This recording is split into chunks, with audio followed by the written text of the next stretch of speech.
Hi guys and welcome back, and today I'm going to be showing you how to do this French pleat. Okay, so that looks pretty good, or at least in my head that looks pretty good. So I think this is a look that suits the office, formal occasions, proms, weddings maybe, who knows, it depends how you want to embellish it. If you've got longer hair you don't necessarily have to wrap it all up, you can have some flowing from the side. I don't have that luxury. So stick around and I will show you the materials that I needed, and then we will get into the tutorial. Hi guys, so to complete this look all you will need is a bristle brush. If you haven't got just a bristle brush, you will need just a regular hairbrush, a back combing comb or comb to which you like to back comb. You will then need some bobby pins, and finally, just to keep it all together, you will need some hairspray. I've gone for my normal 24-hour active something or another hold from the supermarket. I've also embellished mine. You don't have to embellish yours, but what I use to embellish mine are these cute little Chinese flower pins. I think they're from China. I think I paid £1 for about 20. They just slot into your hair, and to be honest with you, they kind of just slot in anywhere. The more you kind of entwine them, the longer they're going to hold for. You could use anything you want. You could use fresh flowers, little skulls would be adorable. Sometimes I use the French barrette clips that open down like a crocodile. And what I tend to do is I go straight down the line with them just to make it look really neat and tidy.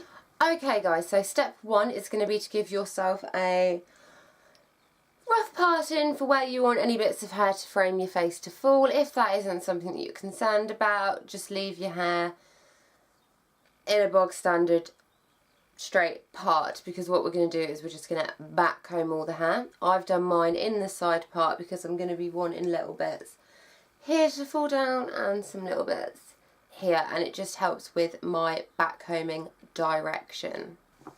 Okay, so this time for the back combing, I'm actually going to do it a bit more structured than normal. So I'm just going to literally just be taking panels of hair up, bringing them up into the sections in which I want to back comb, and then back combing them, trying not to push the brush all the way through so I get some smooth. If I need to go in and smooth, I will, and the reason being is because when I want it pushed back up to create that volume, I don't want it looking like a ratty bird's nest. So bear with me while I back comb this whole half.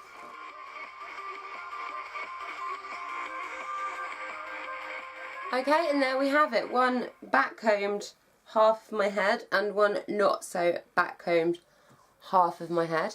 Now what we're going to start to do is we're going to start at the bottom by our ear, and we're going to bring the hair up and round, and I'm going to show you that as I turn around where we're going to be clipping, and how by doing it this way it keeps it nice and smooth. Okay, and what we're going to do is we're going to clip to the opposite side just past the nape, this being your nape. So if you're pulling back from your right side, you're going to be clipping on the left side of the nape, and this clip here is going to go in just like so. There we go, and now I'm going to take this part here and I'm going to really smooth it out as much as possible. Okay, and I'm now just going to clip that bit in.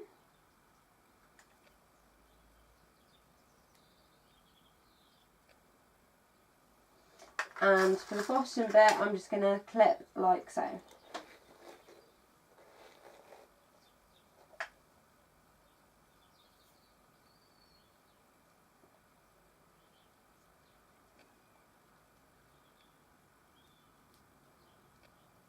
And there we go, hopefully that is sitting nicely. As you can see from what we've just done, we haven't actually lost any of the height, because the height's kind of forming here, but we've just tried to make that as nice and smooth as possible. So let's move on to step two, the top. Okay, and for the top bit, what we're going to be wanting to do is just bringing our hair up, incorporating any of this hair here, but very gently, because we don't want to tug out anything that we've already clipped in place. Now I'm working on day 3 here, which is why it's kind of staying put quite well. But what I'm going to do is I'm going to take my bobby pin and I'm just going to show you just where I'm just going to clip this top bit in. So bear with me. A little bit higher up. If you have a short fringe, this is going to be where you're going to be struggling the most. So this is where I suggest you start to hairspray that bit in place. But let me just show you. Okay then, I'm going to go and get some hairspray and I'm just going to spray this bit in place just in case anything decides to fall out whilst we're going along with this tutorial, which would be completely embarrassing and show me as an epic fail. Okay, all I'm going to hairspray at this stage is just this top bit here. And the only reason being is I just do not want it to fall any more than it's felt like it's needed to. So now we're on to stage 2, and this is going to be the bit that's going to form the French pleat, and we're just going to back comb this lot. What I'm going to do is I'm going to pull out this section here, and I'm just going to ignore that, and I'm just going to back comb all of this lot. Okay, so now we are ready to start to bring this round and into our pleat. I've got some bobby pins to hand. And literally, I am just going to take my hair, starting from the bottom, I'm going to lift it round and twist it in place. And I'm going to turn around to show you that. So, bear with me.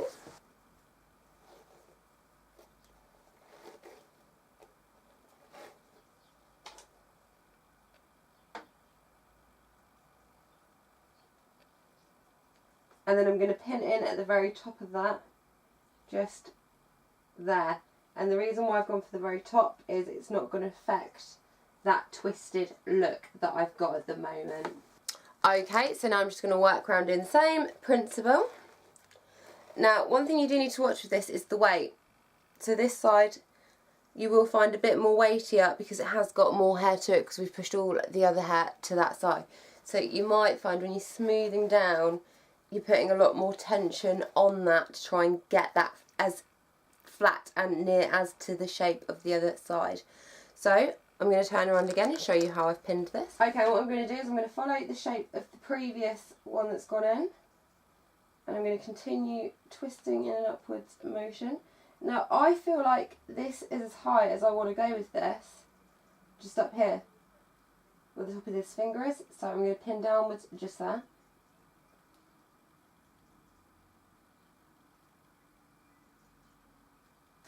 And now I have the basis for my French pleat twist updo in 5 minutes. Now for just finishing off these odd little back comby bits that haven't got a home just yet. What I'm going to do is I'm going to bring them all up, and you'll find there'll be a hole which is where the top of your twist ends. And what I'm going to be doing is neatly tucking them into that hole. So I'm going to turn around and you will be able to see. And just in here is where you'll find your hole, bringing in any loose hairs that you may find.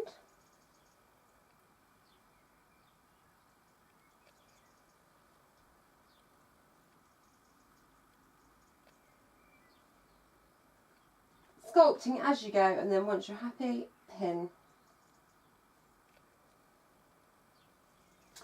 Okay, and then what you might find is then you might just need to just do a little bit of balance rearranging up here.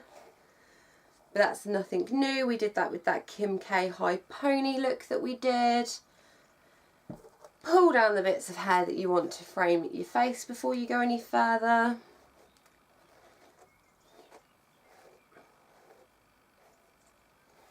So for me it's quite a lot, which is why I'm not really too overly bothered about what's going on up top just yet. There we go, and then once I feel like my face is framed enough, I'm going to smooth this all back into where it should be.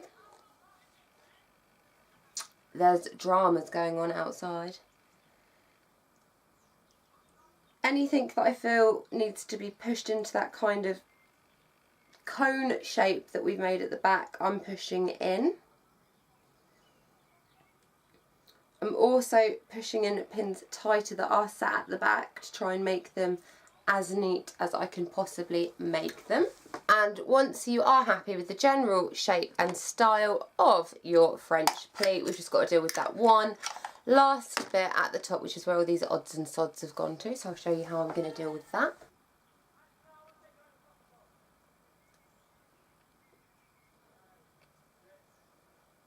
I'm just going to literally get a bobby pin, go in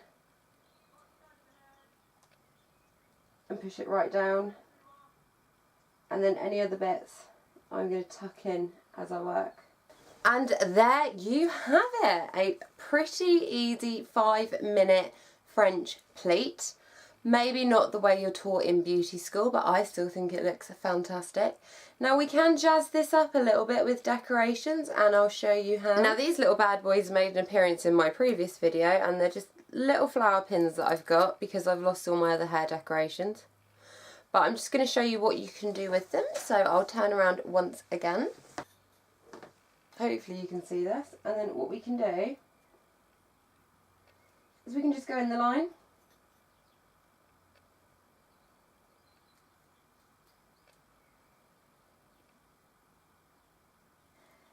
And we will just continue with neatening up our line. Now the problem is you are battling quite a few grips as you're doing this, so don't be surprised if you do get a lot of kind of tension like I am here. Don't try and fight it, just leave it. And then just keep going up, and then when you're at the top you can maybe just finish it off by putting one in the centre. Like I say, once you find a gap. And there we have it. We have just jazzed up our French pleat. So guys, and that was it. It was that easy. You can change your embellishments and you can use whatever you want. This look, like I said, is one of those looks that will hold. Once you've sprayed it, you can leave it for 8 hours and just crack on and not even worry in the slightest. If you found this video useful, please give it a big like and also subscribe. That way you won't miss out on anything else I do. Just saying, some of it is epic. I also review makeup, so that's fun because it's not necessarily my strong point, and half of you are probably thinking hair isn't. Anyway, thanks for watching and hope to see you next time.